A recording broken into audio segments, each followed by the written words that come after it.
Отново Телкийски е зад топката. Натиск на сините. Ниско центриране. Просто и Русин игра с топката. Отново центриране в наказателното поле. Топката беше за Йолов. Кристияно Сапата играе с глава и чисти във ъгълов удар. 40 000 зрители са на крака. Целият отбор на Левски е в половината на Удинезе. Центриране! Удар с глава! Там Десантис не се намесва по най-добрия начин. След това защитник на Удинезе изчисти топката. Атаката на Левски продължава. Лусио Вагнер. Пас за Бардон. Много добро решение. Има възможност да центрира. Томашич пропуска. Удар на Боремиров. И гол! Гол!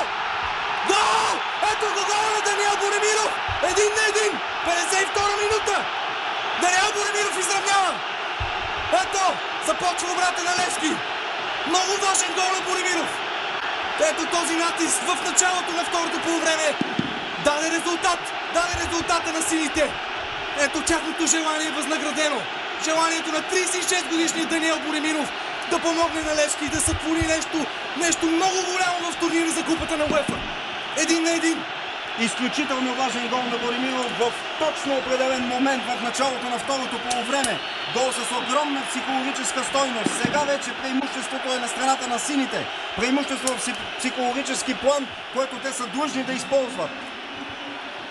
Става страшно, уважаеми зрители, тук на стадион Васил Левски. 1-1. Левски се нуждае от още един гол. Един гол, който да изпрати този състав на Станимир Стоилов в историята.